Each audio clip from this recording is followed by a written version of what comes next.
오늘부터 우리는 시편 23편을 한 절씩 묵상하려고 합니다. 오늘은 그 첫 번째로 시편 23편에 대한 다윗이 어떻게 이런 노래를 부를 수 있었을까 도대체 하는 다윗의 마음에 대해서 잠깐 우리가 생각해 보려고 합니다. 시편 23편 다 아시죠? 여호와는 나의 목자시니, 우리가 찬양도 했지만 그렇게 시작되는 2000년 동안 많은 그리스도인들이 가장 좋아하는 요한복음 3장 16절 말씀과 더불어서 가장 좋아하는 말씀 가운데 하나인 시편 23편 말씀이 바로 시편 23편입니다. 그 말처럼 시편은 노래이죠. 그래서 23편은 참 아름다운 노래이기도 합니다. 하나님은 나의 목자시다. 나는 그분의 양이다. 목자이신 그분은 나를 쉴만한 물가로 데려가시고 사망의 음침한 골짜기를 내가 다녀도 내가 큰일 당하지 않도록 나를 건사해 주시고, 그래서 내가 그런 곳에 있어도 염려하지 않고 오히려 원수의 목전에서 나를 높여주시고 내게 승리의 잔치상을 차려주시는 분이다. 하나님의 사랑하심이 언제나 나와 함께하고 나는 그 하나님의 집에서 영원히 머무를 거다. 이런 노래입니다. 참 아름다운 노래이고 또 평안해지는 노래시죠. 근데 표정이 왜 이렇게 딱딱하세요? 이런 아름다운 노래를 불렀는데. 네, 아름다운 노래지만, 그래서 누구나 부를 수 있는 노래지만 이 노래가 내 노래는 아닌 그런 분들이 많기도 합니다. 그래서 우리는 이런 노래보다 어떤 노래가 더 좋은가요? 그냥 내 마음을 조금 만져주는 노래, 내 허물을 조금 달래주는 노래, 내 슬픔을 조금 위로해주는 노래, 내 좌절된 마음을 좀 북돋아주는 노래, 그런 노래를 더 좋아하고 그런 노래를 더 많이 부릅니다. 여러분들 요즘 어떤 노래 부르십니까? 어떤 노래를 흥얼거리십니까? 그리고 그 노래 안에 있는 중심 사상을 뭡니까? 내가 좋아하고 잘 부르는 노래, 그 노래 안에 있는 중심 사상, 그게 뭔가요? 그걸 한번 생각해 보십시오. 멜로디가 아름답고 가사도 되게 아름다운 것 같은데 이 노래가 가지고 있는 전체적인 중심 사상은 뭐지? 그걸 한번 본다면 이 노래 내가 불러도 될까? 이 노래를 부를수록 내게 도움이 될까? 아마 그 구분이 되실 겁니다. 시편 23편 참 아름다운 노래인데 왜 이 노래를 우리는 잘 부르지 않고 이런 노래 말고 다른 노래들을 찾고 있을까? 그 이유는 아마 우리의 삶이 참 고달프기 때문이 아닐까요? 인생이 참 고달파서. 그래서 시편 23편 여호와는 나의 목자시니 내가 부족함이 없다. 이런 노래를 부른다는 게 엄두가 나지 않을 때가 많습니다.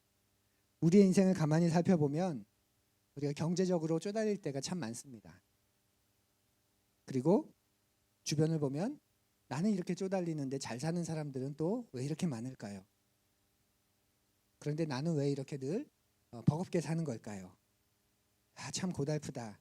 그래서 여호와는 나의 목자시다. 내가 부족함이 없다. 노래가 입에서 나오지 않습니다.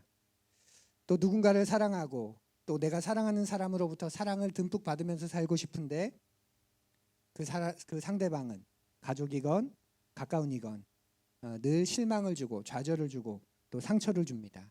그래서 여호와는 나의 목자시니 이런 노래 부르고 싶지 않습니다. 우리의 미래를 보면 확신과 소망이 솟아나야 하는데 또 늘 불안한 마음이 들지요. 그래서 인생이 고달픕니다. 나이가 들어가면서 어느 정도 내가 인생을 산 연륜, 통찰이 있어야 하는데 우리 지혜 형제님들 불혹의 나이다. 불혹의 나이, 이제 흔들림이 없는 그런 아름다운 나이여야 되는데 한편에 그런 마음이 또 들 때도 있죠. 내가 고작 이렇게 살려고 그동안 그렇게 애를 쓰며 산 건가? 내가 그동안 산 건 도대체 뭔가? 그런 후회 때문에, 그런 고달픔 때문에 이런 노래 부르기 쉽지 않습니다. 그래서 시편 23편이라는 이 아름다운 노래가 내가 부르는 노래라기보다는 어떤 노래 같나요? 그냥 책 속에서나 나오는 노래, 다윗 같은 사람에게만 허락된 노래, 나와 상관없는 노래, 팔자 좋은 사람들이나 좀 부를 만한 노래, 그렇게 여기게 됩니다. 그런데 그거 아십니까? 다윗도 우리와 별반 다르지 않는 대단히 고달픈 삶을 살은 사람이라는 걸 말이죠. 어떤 면에서는 우리보다 더 어렵고 힘든 인생을 산 게 다윗입니다. 그런데 다윗은 어떻게 이런 노래를 부를 수 있었던 걸까요? 이런 노래를 자기의 노래라고 부른 것일까요? 그것을 함께 살피는 시간이 되었으면 좋겠습니다. 그러면서 우리 가운데 한 가지 일이 이 봄에 일어나면 좋겠습니다. 어떤 일이냐면 시편 23편, 이 노래는 나의 노래다. 내가 불러야 될 노래고 내게 주신 노래다. 그런 고백이 우리 가운데 있었으면 좋겠습니다. 기대가 되시나요? 예, 그렇게 기대하면 좋겠고요. 그런 마음을 담아서 2월 시편 23편을 우리 같이 나눈 동안은 시편 23편을 가지고 만든 수많은 노래들을 불러볼 겁니다. 약간 뽕짝풍도 있는데 우리의 퀄리티상 예, 발라드까지만 제가 허락하겠습니다. 예, 한 2주에 한 번씩 곡을 계속 바꾸면서 부를 겁니다. 같은 노래를 가지고 이렇게 참 아름답게 만들구나. 그런 것도 우리가 경험해 보면 좋겠습니다. 그 결국 우리의 음정을 가지고 우리의 리듬을 가지고 우리도 시편 23편을 부르면 좋겠습니다. 우리 함께 시편 23편을 읽지요. 1절부터 6절까지 우리가 암송한다고 했지요. 그래서 개역 개정으로 2월과 3월은 우리가 읽을 겁니다. 새번역 말씀은 잠시 멈추고 개역 성경으로 우리 한 절씩 설교 노트를 보면서 읽어보지요. 여호와는 나의 목자시니 내게 부족함이 없으리로다. 푸른 풀밭에 누이시며 쉴만한 물가로 인도하시는도다. 내 영혼을 소생시키시고 자기 이름을 위하여 의의 길로 인도하시는도다. 내가 사망의 음침한 골짜기로 다닐지라도 해를 두려워하지 않을 것은 주께서 나와 함께 하심이라. 주의 지팡이와 막대기가 나를 안위하시나이다. 주께서 내 원수의 목전에서 내게 상을 차려주시고 기름을 내 머리에 부으셨으니 내 잔이 넘치나이다.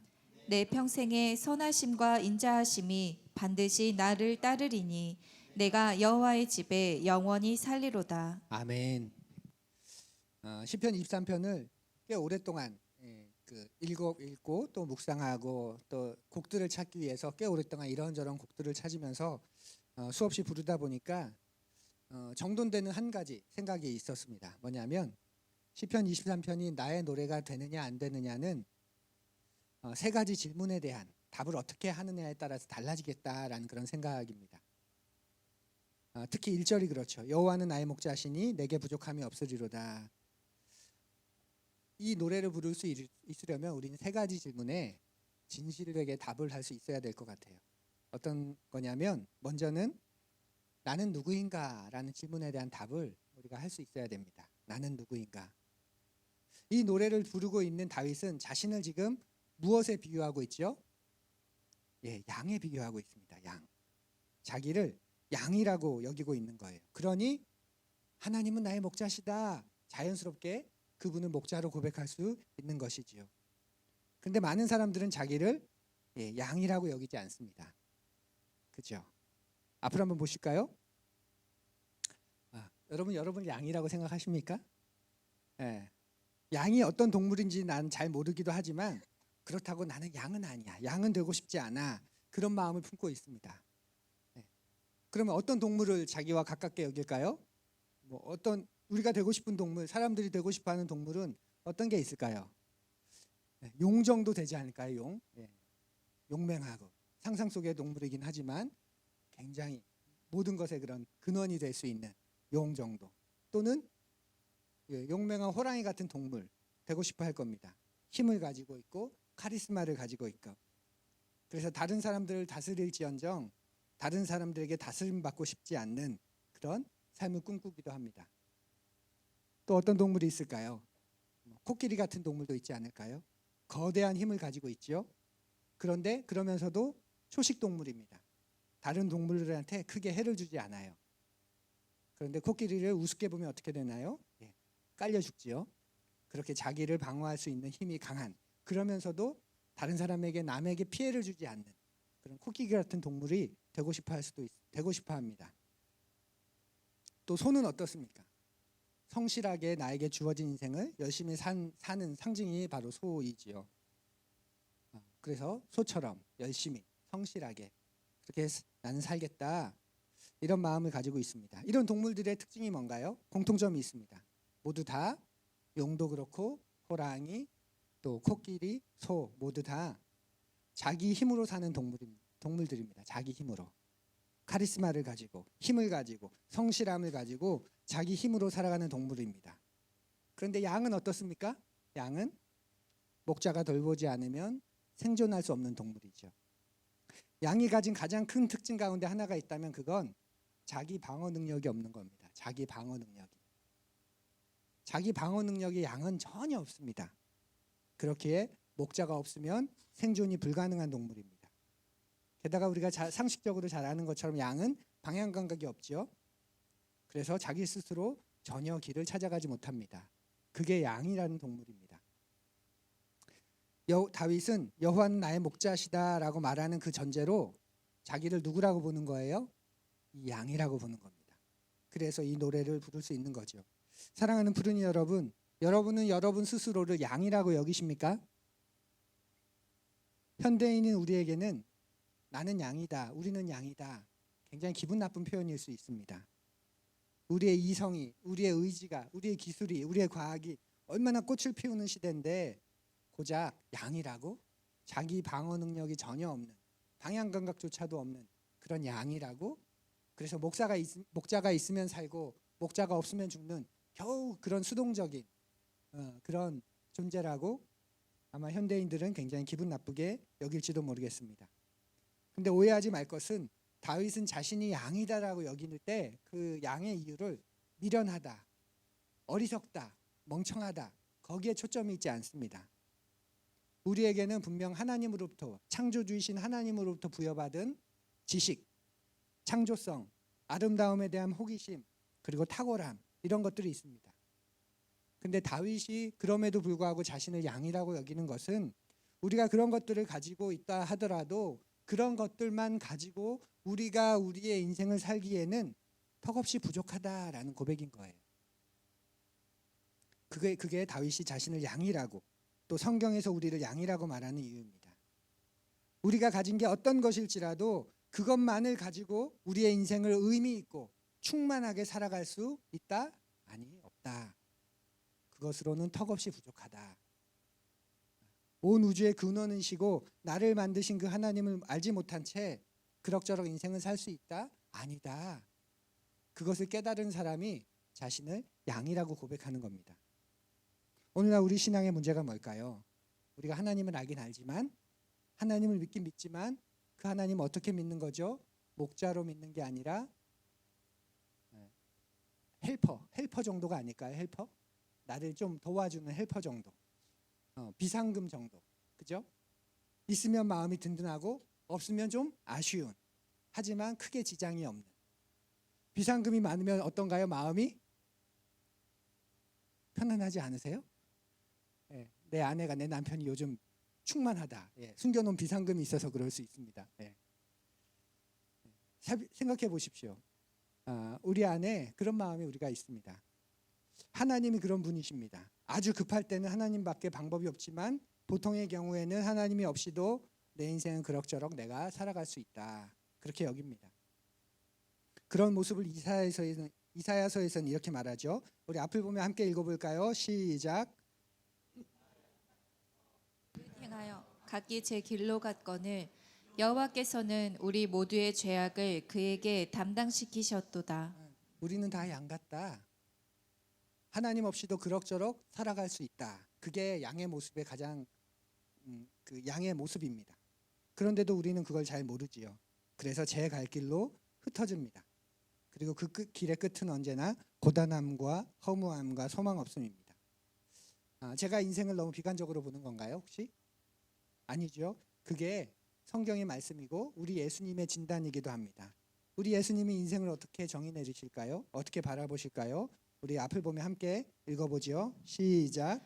예수께서 무리를 보시고 그들을 불쌍히 여기셨다. 그들은 마치 목자 없는 양과 같이 고생에 지쳐서 기운이 빠져 있었기 때문이다. 아멘. 예수님이 보시기에 인생에는 두 가지 모습이 있었던 겁니다.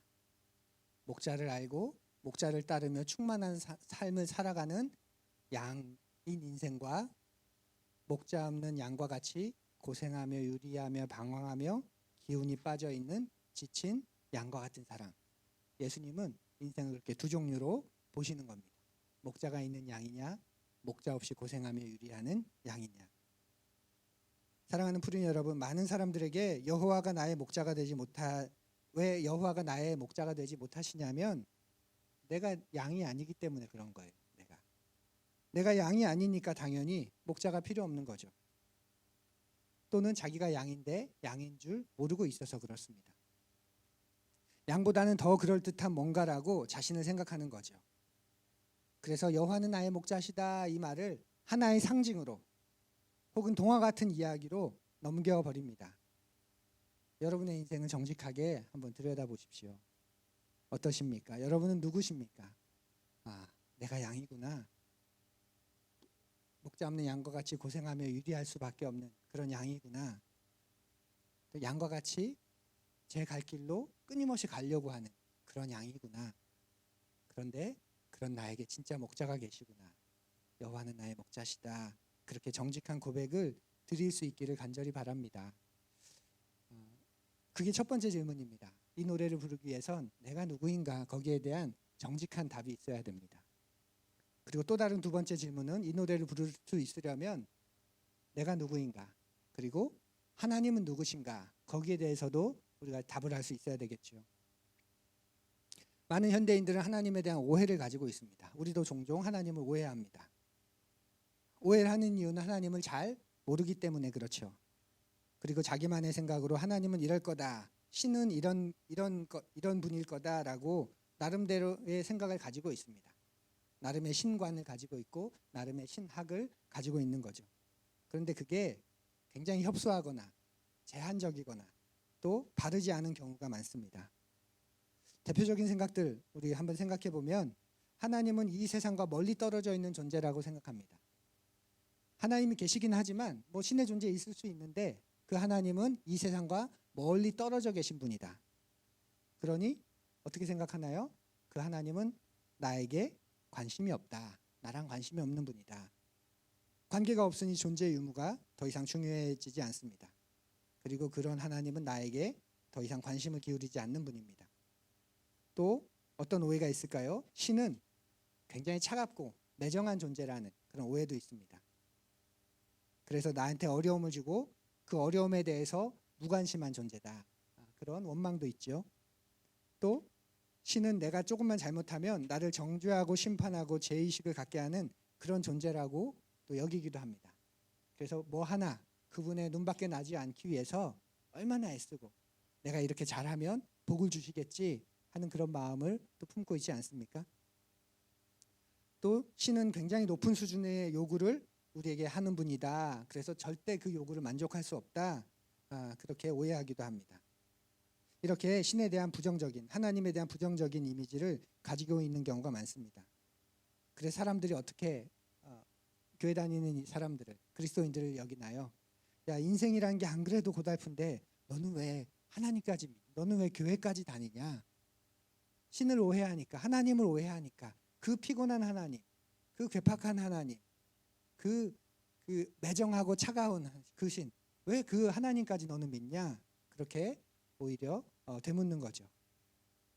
또 다른 오해들은 어떤 오해가 있을까요? 하나님은 사랑이다.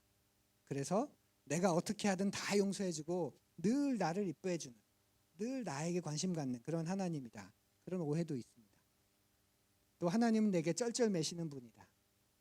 그래서 내가 뭘 하든 그분은 다 받아주시고 나만 생각해주는 분이다. 그렇게 여깁니다. 그러다가 내가 이해하지 못하는 상황이 닥치면 어떻게 되나요? 신은 없다. 하나님은 없다. 하나님은 가짜다. 그렇게 미련 없이 돌아서 버리지요. 이런 오해는 하나님에 대한 알미, 지식이 부족해서 그렇습니다. 그렇게 보면 우리 인생이란 하나님을 깊이 알아가는 과정인 것 같습니다. 인생이라는 게 다 그렇지 않습니까? 인생은 살아가는 만큼 뭔가를 더 깊이 알아가는 것 아닌가요? 내 배우자에 대해서 더 깊이 알아가고 내 인생에 대해서도 더 깊이 알아가고 우리 자녀에 대해서도 그렇습니다. 그런데 그 가운데 가장 중요한 알은 온 우주와 인생을 만드신 하나님을 알아가는 지식, 하나님을 알아가는 알미 아닐까요? 그래서 인생이란 하나님에 대해 알아가는 과정인 거죠. 다른 말로 하면 우리가 하나님에 대해서 너무나도 많이 오해하고 있기 때문에 인생은 하나님에 대한 오해를 풀어가는 과정이다. 우리가 그렇게 말할 수 있지 않을까요? 한번 따라해 볼까요? 인생은 하나님에 대한 오해를 풀어가는 과정이다. 그게 우리의 인생의 중요한 부분 가운데 하나입니다. 다윗은 자신의 인생을 통해서 그렇게 하나님을 깊이 알아가게 됩니다. 그리고 하나님에 대한 오해를 풀어가게 되는 거죠. 하나님을 경험하고 하나님을 깊이 알아갔습니다. 그래서 그렇게 부를 수 있었던 노래가 시편 23편입니다. 시편 23편은 어느 맑고 화창한 날에, 시원한 봄날에 파란 하늘에는 예쁜 구름이 조금 걸려 있고 부드러운 봄바람이 불어오고 있고 양들은 지금 그 평화롭게 풀들을 뜯고 있고 다윗은 나무 그늘 및 풀밭에서 머리에 이렇게 손 팔베개를 하고 누워서 입에 있는 부드러운 풀 하나를 이렇게 물고선 막 흥얼거리면서 부른 노래가 시편 23편이 아닙니다. 처절하고 치열한 인생을 다 살고 난 다음에 자신이 깨달은 하나님, 그 하나님에 대한 지식을 노래로 부른 것, 그게 시편 23편입니다. 그래서 위대한 노래라고, 그래서 대단한 노래라고 우리가 말하는 것이지요. 많은 성사학자들이 시편 23편이 아마도 다윗이 인생의 후반부에 썼을 거다라고 여기는 것도 거기에 있습니다. 사랑하는 푸른 여러분, 하나님은 우리의 목자십니다. 아멘. 예, 그런데 우리가 동의는 하지만 그 하나님을 나의 목자로 여기진 않습니다. 그 이유는 뭘까요? 그분이 목자로서 얼마나 탁월하신 분인지, 목자로서 내 인생을 어떻게 다루기 원하시는 분인지, 목자로서 그분이 얼마나 놀라운 성품과 인격을 가지신 분인지 우리가 모르기 때문에 그렇습니다. 그래서 하나님에 대해서 할 수 있는 말이 별로 없습니다. 그런데 다윗은 시편 23편에서 하나님에 대한 살아있는 지식을 보여줍니다. 한 절 한 절 하나님이 어떤 분이신지 그 하나님에 대한 지식을 우리에게 알려주는 거죠. 바로 그가 배우고 알아가고 경험하고 알게 된 하나님에 대한 지식입니다. 바라기는 여러분과 저도 시편 23편을 함께 살피는 동안 하나님이 어떤 분인지를 더 깊이 알아갈 수 있게 되기를 소망합니다. 우리가 하나님에 대해서 무지하면 어떤 일이 생기는 줄 아세요? 하나님에 대해서 무지하면 하나님이 하시는 일에 대해서 무지하게 됩니다. 그래서 하나님이 지금 하시는 일에 대해 우리가 무시하게 되는 거죠. 하나님에 대해 무지하면 그분이 하시는 일에 대해서 무지하게 되고, 그러니 그분이 하시고 있는 일에 대해서 우리가 무시하게 됩니다. 이게 다 서로 연결되어 있는 것이죠. 이번 설에 윤지가 고등학교에 들어갔다고 할아버지와 할머니가 상당히 큰 돈을 세뱃돈으로 주셨습니다. 근데 당신들께서도 주시면서 너무 크다 여기셨는지 그 단서를 하나 다셨어요. 윤지에게 주긴 줬는데 주면서 윤지는 엄마에게 드리고 엄마는 그거 가지고 쓸 때 많을 때니까 윤지한테 필요한 데 쓰고 또 윤지 주고 그렇게 알아서 하라고 주셨습니다. 그래서 그렇게 말씀하셨으니까 그 할머니가 보는 데서 이제 제 아내가 윤지에게 달라고 했어요. 그랬더니 윤지가 엄마를 굉장히 버릇없게 쳐다봤습니다. 집에 와서 얼마를 줄까 하다가 20만 원을 주기로 하고 주는데 저를 또 굉장히 버릇없이 쳐다봅니다. 이제까지 우리가 나눴던 사랑의 대화와 사랑의 눈빛과 그 말들은 도대체 다 어디 간 거지? 어떻게 저렇게 나를 엄마를 쳐다볼 수 있지? 갑자기 그 현타라고 하지. 현타가 왔습니다. 과외를 시켜달라고 해서 나머지 30만 원은 1:1 수학 과외를 알아보겠다고 했는데 그 눈빛이 내 딸이 맞나? 뭐지 이놈은? 그런 마음이었습니다. 아이들이 부모가 부모인 건 알지만 어떤가요? 부모로서 잘 모르지요. 그래서 오해하고 부모가 하는 일에 대해서 무지하고 나아가서 부모가 하는 일을 무시합니다. 사랑하는 푸른 여러분, 우리가 하나님에 대해서 그렇습니다. 하나님이 그렇게 좋은 분이시라면 하나님이 우리에게 주시는 축복이 뭔지 우리가 알아야 되는데 잘 몰라요. 모르니까 누릴 수 없죠. 누릴 수 없으니까 딴 데 가서 더 좋은 것을 찾아다니는 거죠. 관심은 하나님이 아닌 하나님이 인도하실 어떤 것이 됩니다. 그래서 그게 안 채워질 것 같으니까 딴 데 가서 그런 것들을 찾아다니지요. 하나님에 대한 무지는 하나님께서 주시는 축복에 대한 무지로 이어지고 그것은 결국 하나님께서 주시는 축복에 대한 무시로 연결됩니다. 양과 목자라고 하는 유명한 책이 있습니다. 오래되었지만 굉장히 유명한 책입니다. 부제가 한 목자의 시선으로 본 시편 23편이라는 책입니다. 실제로 오랫동안 양을 친 분이 쓴 책인데 그런 양치기의 경험으로 그 이야기를 시편 23편을 풀어가는데 그 내용 가운데 제 마음을 움직였던 한 부분이 있어서 읽어드리겠습니다. 여기에 등장하는 양은 그 암양입니다. 암양. 예, 그래서 그 거기에 맞게 성별에 맞게 이야기를 해야 되는데 그러면 좀 말이 이상해지니까 그냥 그놈이라고 하겠습니다. 그놈. 예. 그놈은 내가 쳤던 양들 중에서 가장 매력적인 놈이었다. 몸은 아름답게 균형 잡혀 있었고 단단한 체격에 아름다운 털을 가지고 있었다. 그렇지만 이런 모든 장점에도 불구하고 그놈은 단 한 가지 단점을 가지고 있었다. 그놈은 늘 불만족스러워했다. 언제나 울타리를 빠져나가려고 했다. 어떤 들판과 초장에 있든지 그놈은 울타리 전체를 뒤져서는 개구멍을 찾아내고 울타리 밖으로 나가서 거기에서 풀을 뜯어먹었다. 그놈에게 풀밭이 없었던 것은 아니다. 내 초장에서도 기쁨과 즐거움이 가득했었다. 그런데 그놈은 단순히 주어진 것에는 만족하지 않는 놈이었다. 가끔 울타리 밖으로 나가게 되면 결국은 그놈이 다다르게 되는 곳은 아주 잡초가 많고 누렇게 되어 버린 질 나쁜 초장이었다. 그놈은 자기가 할 수 있는, 자기가 줄 수 있는 그놈을 향해 내가 할 수 있는, 내가 줄 수 있는 최고의 그놈은 내가 할 수 있는, 내가 줄 수 있는 최고의 보살핌을 받은 양이었다. 그런데도 그놈은 여전히 또 다른 무엇인가를 찾아 헤맸다. 그 양은 여호와는 나의 목자시니 내게 부족함이 없으리로라라고 말하는 그런 양은 아니었다. 자신이 양을 키우는 수많은 경우 가운데서 특별히 주목하고 있는 한 양에 대한 경험을 이야기하는 거예요. 끊임없이 울타리 밖으로 나가려고 하는 양. 많은 그리스도인들이 하나님이 나의 목자라고 생각합니다. 그런데 그 하나님에 대한 지식이 너무 부족합니다. 얕은 수준에 머물러 있습니다. 그래서 하나님을 믿으면서도 그 하나님이 주시는 은총과 축복 말고 울타리 밖에 있는 다른 것들이 더 좋아 보이며 살아가는 거죠. 그래서 언제든지 뛰쳐나갈 준비를 하며 삽니다. 울타리 안에 있는 아름답고 귀한 놀라운 축복들을 누려서 건강해져서 멋진 인생을 살기보다는 어디 좀 구멍이 없나, 새 나갈 구멍이 없나, 그런 늘 구멍을 찾다가 나타나기만 하면 구멍 밖으로 나가서는, 울타리 밖으로 나가서는 잡초가 많고 영양가가 없고 독초가 같이 섞여 있는 그런 풀밭을 헤맬 뿐입니다. 하나님은 어떤 분이신가에 대한 지식이 그래서 잘하고 또 잘해야 합니다. 여러분이 과거에 했던 어느 한 경험, 어느 한 지식으로 그치지 마십시오. 우리의 신앙이 자라야 한다는 건 하나님에 대한 지식도 자라야 한다는 겁니다. 어린 아이들이 경험하는 부모, 단편적이죠. 그런데 성인이 되고 그 스스로가 부모가 되어서 경험하게 되는 부모, 달라질 겁니다. 그리고 더 풍성해질 겁니다. 하나님에 대한 우리의 경험이 그러해야 하는 거죠. 주일학교 때, 청소년 때 강렬하게 경험했던 한두 번의 경험, 그곳으로 평생 하나님은 이런 커다. 우리 하나님은 그 정도로 단편적인 분이 아닙니다. 굉장히 입체적인 분이고 역동적인 분입니다. 그래서 하나님 볼 때 헷갈릴 때가 많지 않습니까? 그건 그분의 특성입니다. 우리가 다 헤아릴 수 없는.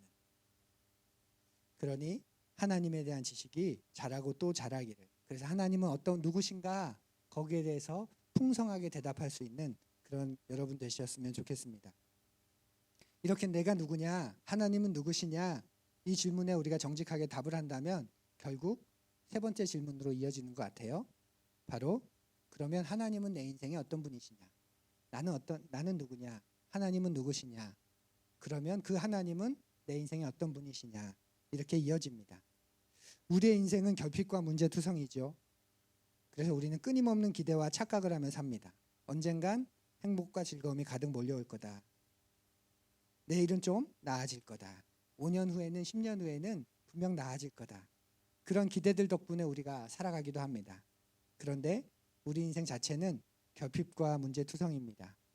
제가 신앙인들의 전기를 참 좋아하는데 그 평전들을 읽어보면 공통점들이 다 있습니다. 보네퍼, 무니칸, 장기려, 마틴 루터킹 주니어, 스탠리 하워스, 수많은 신앙인들의 전기, 평전을 읽어보면 굉장히 대단한 인물들인데 공통점은 모두 개인적으로, 시대적으로 엄청난 어려움을 안고 살아간 분들이라는 사실입니다. 그들에게도 인생의 결핍이 있었던 거죠. 부족함이 많았습니다.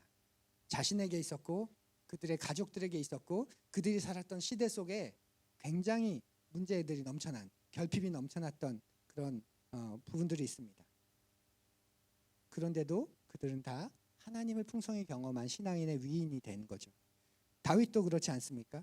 골리앗을 죽이고 정치적인 신망과 지지를 얻게 되었을 때부터 그는 사울 왕의 시기와 살해 위협을 받습니다. 그래서 도망 다녀야 합니다. 다윗의 인생은 이렇게 나눌 수 있습니다. 도망 다니는 도망자, 잠깐 왕, 그리고 또다시 도망 다니는 도망자.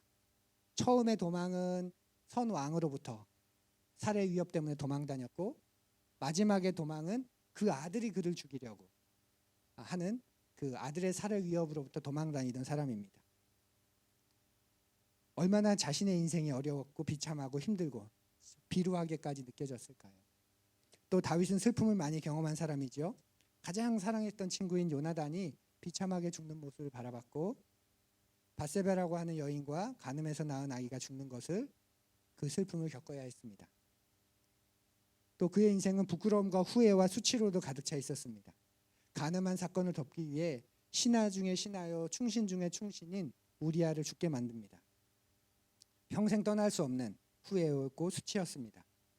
그뿐만 아니라 늘 스트레스에 시달린 삶을 다윗이 살았지요. 자신의 정적들을 늘 견제해야 했고, 그들에게 틈을 보이지 않는 긴장을 가져야 했습니다.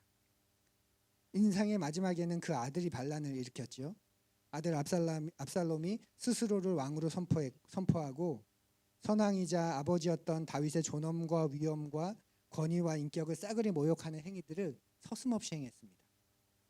그래서 그 아들을 피해서 예루살렘을 도망치는데 걸어서 도망할 만큼 긴급하고 긴박했습니다. 다윗의 인생 결코 쉽게 여호와는 나의 목자시니 내게 부족함이 없으리로다 고백할 수 있는 그런 인생 결코 아니었습니다. 그럼에도 다윗은 그런 노래를 부를 수 있었습니다. 무엇 때문에 그랬을까요? 바꾼 거죠.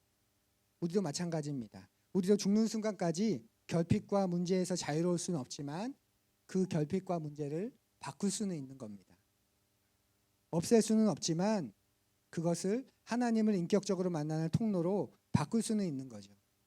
다윗이 그 속에서 하나님을 만났고, 앞서 소개했던 보네퍼, 무니칸, 장기려, 또 마틴 루터 킹 주니어, 스탠리 하워스, 이런 모든 분들이 결핍과 문제 속에서 하나님을 인격적으로 알아가고 만났던 것입니다. 그래서 많은 경우 우리는 어쩔 줄 몰라 쩔쩔매는데, 하나님은 뭐 그렇게 큰일 당한 것 아닌 것처럼 그렇게 여기시는 때도 있습니다. 그리고 때로는 결핍이나 문제를 우리에게 주십니다. 왜냐하면 우리가 그것을 재료 삼아서 하나님을 간절히 찾을 걸 아시니까, 진실되게 하나님 앞에 서니까. 사랑하는 푸른 여러분, 여러분의 인생에 문제가 풀리지 않는 것, 하나님이 여러분을 저주해서가 아닙니다. 하나님이 여러분을 마뜩지 않게 여겨서 그러시는 것도 아닙니다. 우리는 우리에게 주어진 풍요와 성공과 축복 속에서 그것을 주신 분을 잊어버리는 경향이 많습니다. 우리는 그런 본성을 가지고 있어요. 지금 손에 쥐고 있는 좋은 것 때문에 가장 좋은 것을 잊어버리는 그런 깨어진 본성이 우리에게 있습니다. 그래서 때때로 문제와 결핍들을 남겨두시는 겁니다. 때로는 가져가시지만 또 다시 허락하십니다. 그 이유는 하나님이 누구인지 알기 원하시기 때문에, 그 문제를 통해서 하나님을 대면하고 인격적으로 알아가기를 원하시기 때문에 그런 겁니다. 왜 굳이 알아가게 하실까요? 하나님을 그냥 해결해 주면 되시지, 그냥 주면 되시지. 왜 그럴까요? 바로 하나님은 하나님 자신을 주고 싶어 하시기 때문입니다. 따라해 볼까요? 하나님은 하나님 자신을 주고 싶어 하신다.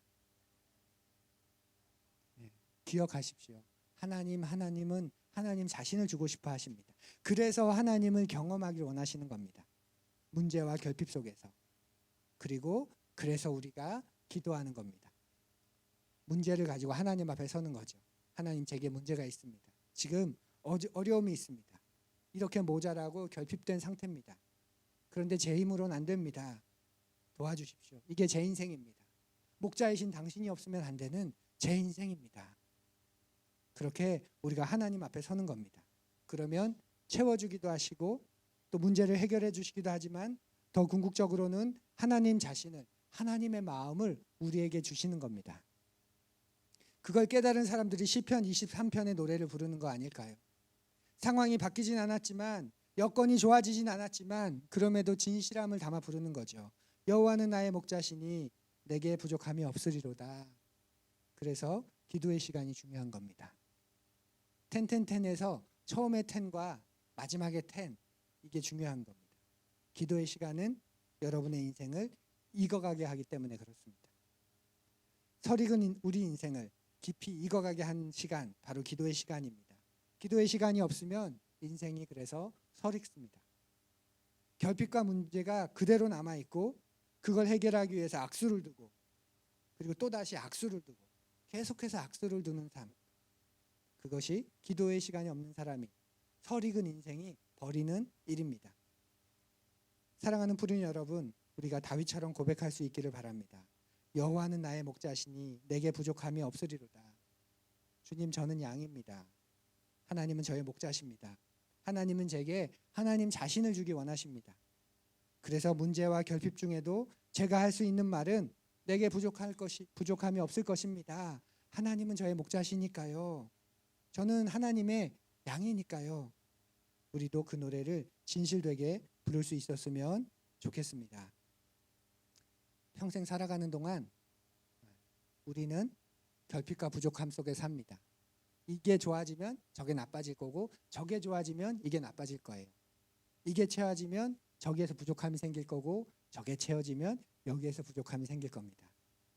그러니 너무 좋아질 거라 기대하며 살지 마십시오. 좋아지기 위해서 우리가 애써야 하지만, 저도 애쓰며 살지만, 하나가 좋아지면 또 다른 문제가 생길 수 있다. 거기에서 그것을 잊지 마십시오. 그런데 좋은 소식이 있죠. 굿뉴스가 있죠. 우리가 그분을 진실되게 찾기만 한다면 하나님은 하나님 자신을 우리에게 언제나 주실 거다. 하나님은 우리의 목자가 되어주실 거다라는 겁니다. 그리고 궁극적인 필요를 채워주실 겁니다. 어렵고 힘든 인생을 사는 것 같아서, 그래서 불평과 탄식과 짜증에 삼켜질 것 같아도 우리가 부른 노래는 언제나 시편의 노래가 될 것입니다. 이 신비를 함께 알아가는 봄이 되었으면 좋겠습니다. 시편 23편이 우리 모두의 노래가 되기를 간절히 소원합니다. 이번 한 주간 우리가 1절 말씀을 함께 암송할 겁니다. 여호와는 나의 목자시니 내게 부족함이 없으리로다. 우리 따라해 보실까요? 여호와는 나의 목자시니 내게 부족함이 없으리로다. 여러분만 함께 시작. 웃으면서 하시는데 6절쯤 되면 이제 지금 교만한 이 눈빛으로 하시는데, 이 한 주간, 이번 한 주간 이 말씀을 여러분 마음대로 묵상하지 마시고, 오늘 우리가 함께 살펴본 말씀의 줄기, 말씀의 본뜻을 기억하면서 이 말씀을 가지고 나는 누구인가? 하나님은 누구신가? 그렇다면 내 인생에 하나님은 어떤 분이신가? 그 말씀을 가지고 여호와는 나의 목자시니 내게 부족함이 없으리로다. 이렇게 하루에도 수십 번씩 암송하면서, 묵상하면서, 기도하면서 우리의 설익은 인생이 깊이 익어가는 인생이 되기를 간절히 소원합니다. 우리 함께 여호와는 나의 목자니 부르겠습니다.